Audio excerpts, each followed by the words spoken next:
Hey, welcome back, guys. My name is Terrence, and this is Comicbreak 98, where I'm going to break down your favorite Marvel and DC storylines for all of you guys' viewing pleasure.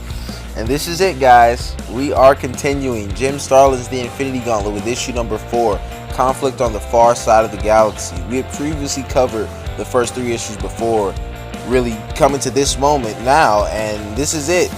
We're finally going to get to see this massive struggle of really the Marvel Universe's forces in a desperate attempt to try and usurp the gauntlet from Thanos. Oh man. Okay, guys. I want to ask you guys before we start.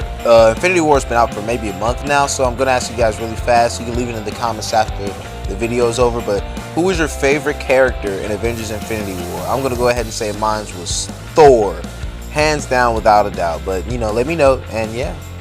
And just so you know, if you guys do want to catch up, I will be leaving the links in the description to the first 3 videos. So if you guys want to pause this one and watch those 3 and come back so you guys will be up to speed, you go ahead and do that. But yeah. And make sure you guys have your push notifications turned on for Comicbreak 98 so you guys can stay updated on all things Marvel and DC. But okay, finally, let's get to it.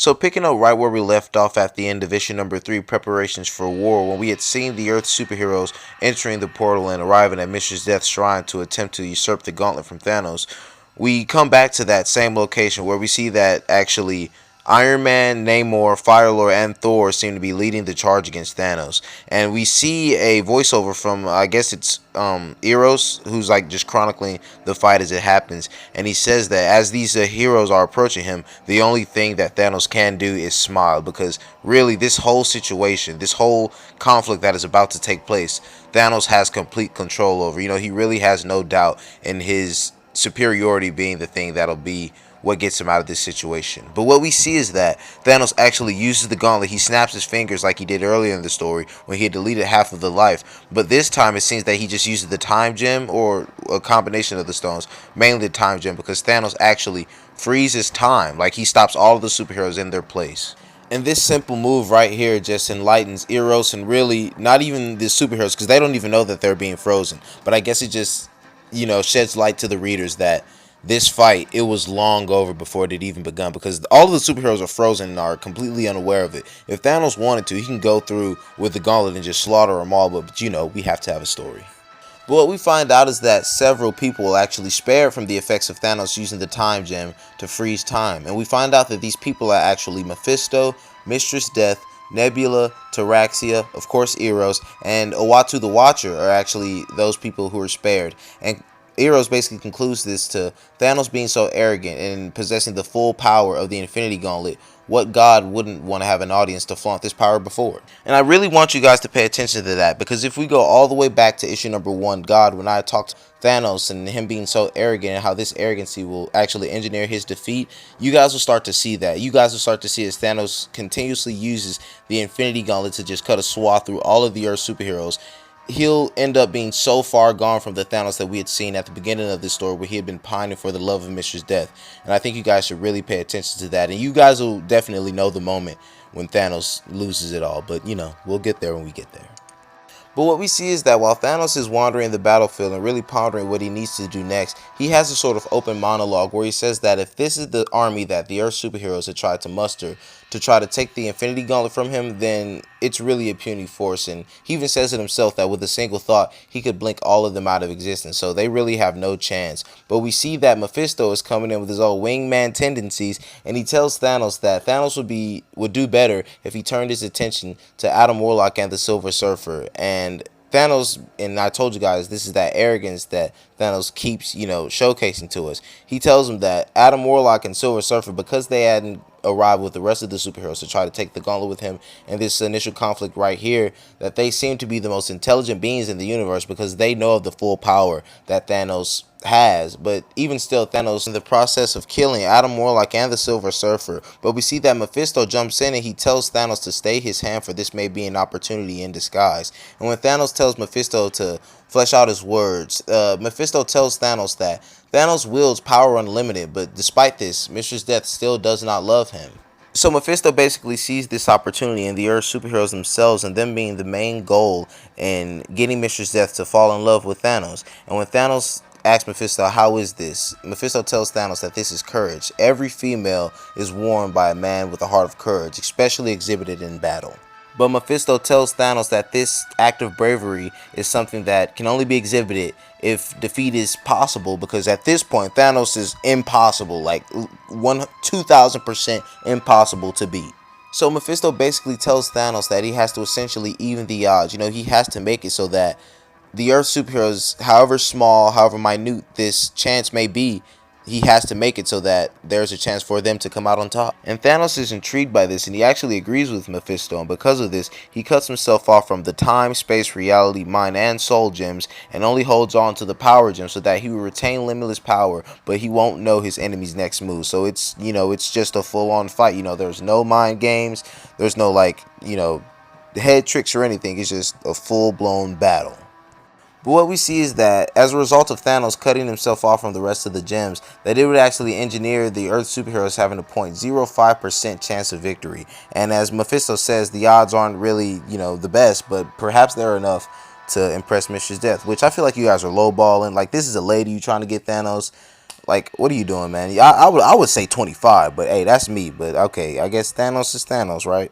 And I also want you guys to pay attention to Mephisto's behavior. He'd always been there through this whole story, kind of behind in Thanos' ear as his wingman, as I was calling him. But I do want you guys to pay attention to how Mephisto is just behaving towards Thanos, because Mephisto is a villain. And Eros is even questioning this. Like, what is Mephisto's ultimate goal here?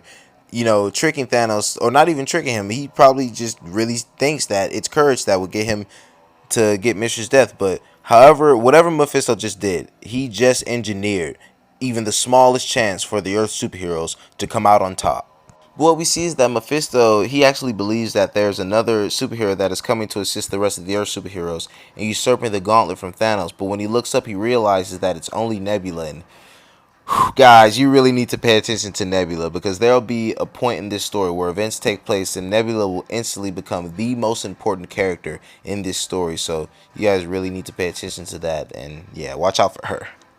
But from here, we see that after Thanos cuts himself off from the rest of the power of the gems, that, he's ready to start this cosmic conflict. He's ready to start this war that he says will be only a battle of nerves and true battle skills. And Mephisto is still in his ear. He's telling Thanos that it's a masterful plan. And he even says I thought I saw a glimmer in Mistress Death's eyes. Like, hey, you're getting her, bro. And Thanos liked that, so he was like, well, let that gleam be fanned into a roaring flame. And with this, he snaps his finger again, and the battle has begun. And what we see next is that Thor was actually in the process of throwing Mjolnir, and when time continues with its normal flow, Mjolnir actually smashes through the Shrine of Mistress Death, taking Namor with it. And while Thanos is there laughing at the misfortune that the heroes have just faced, we see that two individuals are jumping up behind them, and when they make their move, Eros is even seeing. He's like, the unbelievable occurs, and we see that Hulk and Drax the Destroyer are making their move on Thanos, and they just clock this boy. Then the next panel, they dead. They jumping this man, like, literally. And we see that Thanos is still using the Power Stone, and he actually blasts Drax the Destroyer across the battlefield. And while Hulk is still there taking his shots on Thanos, and let me remind you guys, this is the Hulk at its strongest in Marvel Comics from this point. I know World War Hulk happens, and that's later on from this point, but at this point, this is the strongest the Hulk's ever been. But Thanos actually uses the Power Stone, and he becomes, like, astronomically large, and he tries to smash the Hulk. Thanos tries to Hulk smash the Hulk. It's crazy, but while he does that and Hulk moves out of the way, we see that the Vision is actually sneaking up behind Thanos to try and, get a move off him, and he actually blasts him with the Solar Gem, which is not the Mind Stone as opposed to the MCU, but Thanos obviously eats like a fire blast.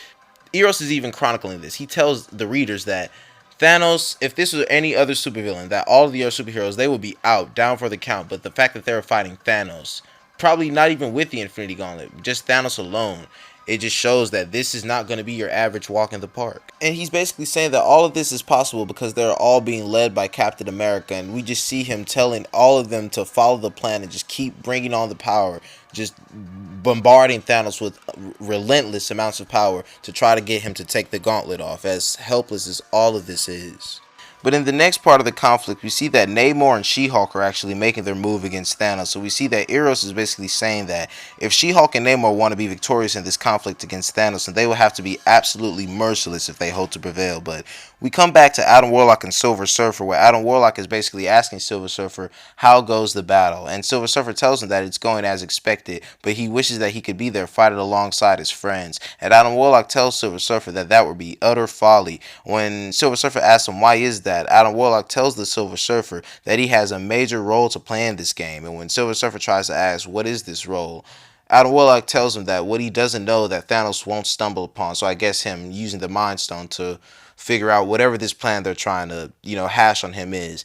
And Silver Surfer basically asks Adam Warlock, doesn't that same risk run with Thanos reading your mind? And Adam Warlock says that no, that Thanos knows him and he won't risk the distraction in the midst of a battle. And we'll get more into why Adam Warlock says this. It's a lot of deep stuff with these two, but resuming with the conflict, we see that Thanos actually gets his hands on Namor and She-Hulk, and when he does, there seems to be like some sort of growth growing on them. Like, I don't know what this is, and Namor is like, quickly get it off, but it seems to be moving like extremely fast, and I guess it's turned into them into like dirt or like whatever. This is like, I don't know, whatever this is. Let me know in the comments. But yeah, She-Hulk and Namor, they are out. And we see that while Thanos is standing there basking in the glory of what he had just done, that Mjolnir comes back around for another bout, and it actually slaps the mess out of Thanos. And while Thanos is there, he looks like he's asleep. We see that Dr. Doom tries to come and take the gauntlet off, and Thor's like, no, get out of the way, Doom. And when Dr. Doom tries to take the gauntlet off of Thanos' hand, he is rewarded with something very nice. It actually blasts this man across the entire battlefield, and his entire green robe, it sends, and he looks like a Doombot now. But Thor actually takes another throw at Thanos with Mjolnir, and Thanos definitely cheated right here because he uses the space gem and he actually opens a portal that sends Mjolnir somewhere that we don't even know. Like, it's really unspecified in the galaxy. And the problem with this is Eric Masterson Thor, if he doesn't get that hammer back in the next 60 seconds, then he will revert back to plain old Eric Masterson. So we see Thor really using all of his strength, all of his power to try to do whatever he can to stop Thanos. But really, we know that Thor really doesn't have any chance. Thanos grabs him by his cape and he just throws him out of the way like he's a toy, just like in Infinity War. But we see that Fire-Lord actually makes his move against Thanos, and I don't know why these fire guys, fire, really. He gets slapped across, and while that happens, the truly unexpected happens, as Eros said. Wolverine from the X-Men lunges into the fray, and he gets Thanos. Wolverine got a shot. He stabbed Thanos right in the chest, and they even had the little standoff, like the little stare down. And I guess we can say the Power Stone, maybe some Reality Stone, but he uses it on Wolverine, and he turns Wolverine into rubber. Like, the adamantium in him is I guess he turns it into a rubber substance. So Wolverine really isn't dead. He's just more or less out of commission. But Doom is so bold. I love Doom. We see that he's actually taking another shot at Thanos, and Thanos is like, you're coming to take another shot at my gauntlet? And Dr. Doom replies to Thanos, and he tells him that only death will stay his hand. And Thanos replies to him, and he tells him that that can be arranged. So, Dr. Doom, you up next. But we come back to Adam Warlock and Silver Surfer, where they're actually talking to Eternity, where Eternity is basically telling them that the cosmic entities, they're all becoming restless and they wish to join the battle. And Adam Warlock, this boy bold too. We know Adam Warlock is bold for what he said to Galactus in number 3. But he basically tells Eternity, not yet. Now be gone before Thanos senses your presence. And Silver Surfer is like, dang, you just gonna talk to Eternity like that? You gotta, hey, respect. And Adam Warlock basically tells him that all of these people that they're all conversing with, they're all just pieces on the game board. And Silver Surfer was triggered. He's like, that's all you see this is as a game? And Adam Warlock tells him, he levels with him really, and he tells him that if he saw this as more than a game, then, he wouldn't be able to go on. But when we come back to the conflict, we see that Thanos is now taking on both Cyclops and Scarlet Witch, and we see them both trying to use their powers to try to do whatever they can to try to stave off Thanos with the Infinity Gauntlet. And we see that Thanos actually turns his attention first to Scarlet Witch, which is the most logical move, I would say, because I would definitely say that Scarlet Witch is miles more powerful than Cyclops could ever be. But Eros is even watching this, and he has to avert his eyes because what happens is Scarlet Witch is basically disintegrated by Thanos, so she is dead. And Cyclops sees the whole thing, and while he's blasting Thanos relentlessly with his optic beams, he stops suddenly. And it's actually a masterful move, as Zero says, because Thanos was not expecting for Iron Man to come in and blast Thanos with one of his repulsor rays. But we know Iron Man's repulsor ray is such a naked form of power. Eros even says this. It really has no effect on Thanos. But while Iron Man is trying to make this move against Thanos, Taraxia actually jumps into the fray to take on Iron Man. So Cyclops continues with the plan that Captain America had given them all. He continues to lay his optic blast upon Thanos, but Thanos actually uses maybe I guess the power gem, and I'd say the reality stone once, maybe even the space stone, but he creates like an invisible block around Cyclops' head, and it does two things. One thing it does is cuts off his optic beams against Thanos, so Cyclops can't really blast Thanos anymore. But the other thing it does is that it cuts off his oxygen, so Cyclops is actually suffocating at this moment. And we can see that while Thanos is standing there and I guess waiting for the next superhero to make their move against him, we see that Vision is actually trying to sneak up behind him and I guess perform the same move that he had done earlier in the conflict. But Eros even tells us that Thanos may fall for one trick once, but he never falls for the same trick twice. And what we see is that while Captain America is in the back trying to smash that clear box around Cyclops' head to save his life, Thanos actually turns around and he smashes through Vision's chest and he rips all the circuitry out of him. So Vision is another soul that has fallen. But when we come back to Thor, we find that he has made his way back to the battlefield from when Thanos had thrown him off earlier in the conflict. And what happens is Thor actually turns back into Eric Masterson. And the problem with this is that enchantment that Doctor Strange had placed on all of the superheroes before they had gone into the conflict, that would give them 60 minutes to breathe freely into the vacuum of space, that spell only applied to Thor and not Eric Masterson. So Eric Masterson is essentially suffocating in the vacuum of space. But when we come back to the grand conflict, we see that Cyclops has actually died as a result of the box that Thanos had placed around his head. And we see Captain America shouting at Thanos, calling him a monster, saying that Cyclops is dead. And Thanos tells Captain America that this is such an emotional outburst that he wouldn't have expected from the legendary Captain America. But we know Cap, he always has a plan. Cloak actually sneaks up behind him and he tries to trap him into the Dark Force dimension, which is actually where Cloak gets his power from and how he's able to teleport like that. And it looks as if he's actually able to contain Thanos for a moment, but we know that that's almost impossible. Thanos busts out of Cloak and it looks as if Cloak is dead. So yeah, another superhero has just fallen.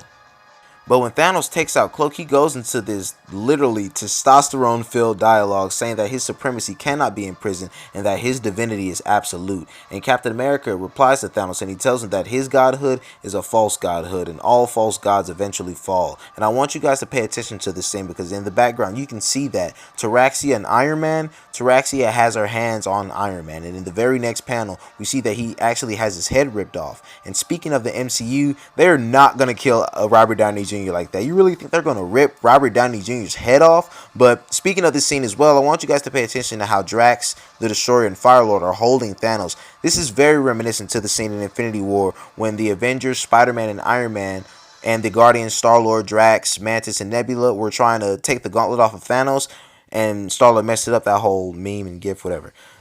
This is very reminiscent from that scene. I feel like this is where they got it from. But speaking of Thanos, Thanos is there laughing, and Eros is even watching this, and he says that Thanos' laughter chills him to the soul because there's an unholy truth in Thanos' laughter, meaning that Thanos is laughing because this fight, it was over long before it began. All of the superheroes' efforts, every single one of them, they're all really lambs to the slaughter. They have no chance of stopping Thanos, and Thanos knows this, and everyone there knows. And Eros continues and he says that Mistress Death even knows this because he can see it in her eyes and she has no doubt of this conflict's outcome because this battle is really just a slaughter to feed an already oversized ego.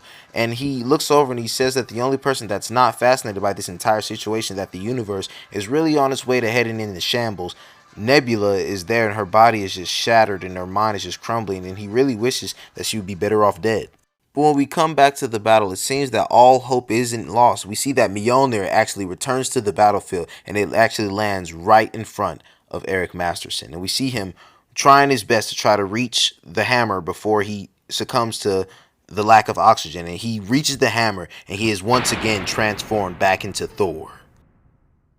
But when we come back to Thanos, we see that he has actually gotten rid of both Drax the Destroyer and Firelord because he had actually opened a time portal that sent both of them back to Earth's prehistoric past. So Firelord and Drax the Destroyer are out of the conflict. And can I just say that Thanos is definitely full-blown cheating now. He was supposed to be only using the Power Stone. He opened that space portal on Thor, and he just opened this time portal right here. So, hey, Mr. Death, I understand. Yup. But what happens next is that when Thanos and Taraxia regroup, we see that Taraxia has actually returned the head of Iron Man to Thanos with news that she had actually dispatched him. But this seems to be a little bit of humor in the next part, but Spider-Man actually thwips Thanos in the face, and he comes in and he kicks him, setting up for Thor to land an attack. And we see that Thor actually throws Mjolnir at Thanos again. Thor has thrown Mjolnir 3 times during this fight. He really must want to lose that hammer and end up in the same situation that he was just in. But we see that when Mjolnir hits Thanos, Taraxia actually grabs Spider-Man and slams him to the ground. And what is this scene reminiscent of? Yup. But we see Thor absolutely on the offensive. We see him laying into Thanos, trying to do whatever he can to stop him, because Thor sees that Thanos laying waste to half of the universe, he sees that as being the blackest deed of all, and it's really nothing that Thanos can do to atone for. So Thor uses all of his power to try and kill Thanos. But it seems that all hope is lost because Thanos uses the Power Stone, or the... Let's not even talk about which gems he's using. We know he's full-blown cheating now. Thanos uses the Infinity Gems and he actually turns Thor into glass. But we see that in the background, Spider-Man is actually getting laid into by Taraxia. In the very next panel, we see that she's actually picking up a bloody rock to essentially finish the job. So this is the end of Spider-Man. But what we find out is that Richard Rider Nova from the New Warriors, he had actually oversaw Thor being turned into glass. He had saw the whole thing. And when he makes his approach on Thanos, he tells Thanos that no one's going to bust up Thor while Nova's around. And Thanos replies to Nova and he tells him that it's not round, square. Square as in cubes, like a child's toy blocks. And he uses the Reality Stone and he turns Nova into literal child's toy blocks and he steps on them. So Nova is another superhero that is gone. And from this, Thanos turns around and he smashes the glass statue that was Thor. So again, yet another soul has fallen to the clutches of Thanos. So from here we see that Quasar is one of the last superheroes that's left to try and stop Thanos with the Infinity Gauntlet. And Thanos actually believes Quasar to be the reserves because, you know, Quasar with the quantum bands, that makes him really powerful. He's the Cosmic Avenger. But we see that during their face-off, Thanos, I don't even know what he used. I guess he used a Power Stone immediately. Quantum bands, boom, they're gone. And while Quasar is there trying to figure out what had just happened, how was Thanos able to just explode the quantum bands with such ease? He has the Infinity Gauntlet. Thanos tells Quasar that he actually suffers from unwarranted delusions of grandeur. And I don't even think he used the gauntlet to finish him. I think he just used like one of his deviant eternal genes that just gave him these powers. He blasts Quasar with an optic beam and that essentially disintegrates him. So Quasar is again another superhero that has just perished.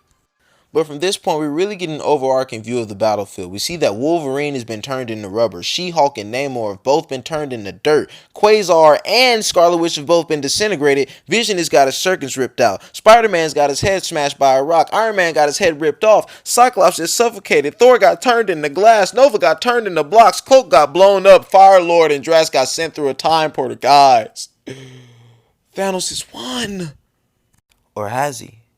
Because it's not over until the fat lady sings, as Captain America says. And Thanos believes Captain America to be joking. He really doesn't think he's serious to actually think he stands a chance against Thanos, which he doesn't, but Captain America, he has to try. And he tells Thanos that he's never been good at stand-up routines. And Thanos remarks and says, or at organizing a cosmic assault. And Cap tells him that they tried. But we cut back to Adam Warlock and the Silver Surfer, where we see Adam Warlock telling the Surfer to ready himself. And Silver Surfer is like, now, because this is it. This is the moment. And Adam Warlock tells him that it's on his call. And we cut back to Thanos and Captain America, where we see Captain America continuously approaching Thanos. And he tells Thanos that as long as one man stands against him, that he will never be able to claim victory. And Thanos tells Captain America that these are noble sentiments for one who is about to die. But we come back to Silver Surfer and Adam Warlock, where we see the Surfer just telling Adam that Thanos is going to kill him, and Adam Warlock is just telling him to wait. But we come back to Thanos, and we see Captain America telling him that he's always lived his life by those sentiments,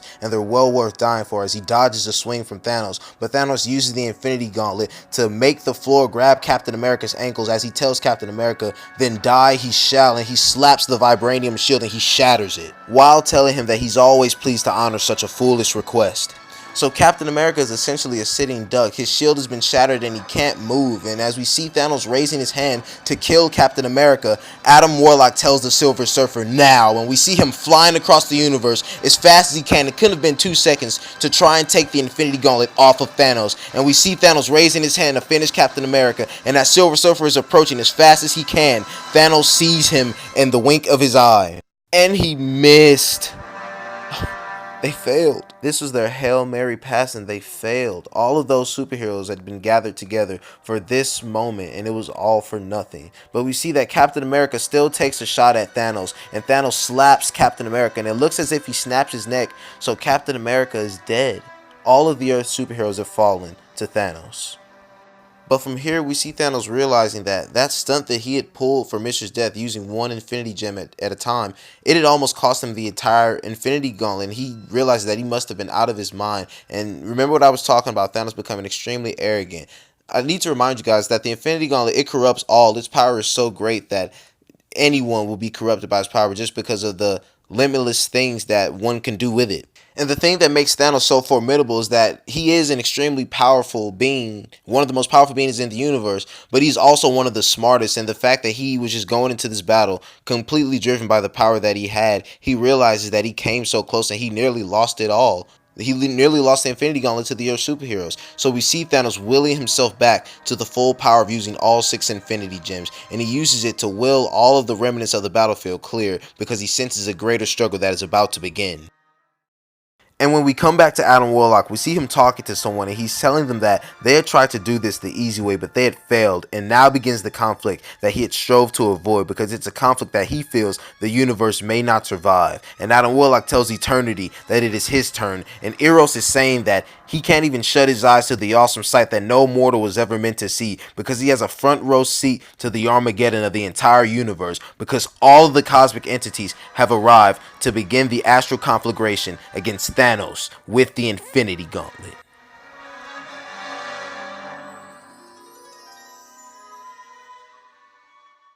Wow.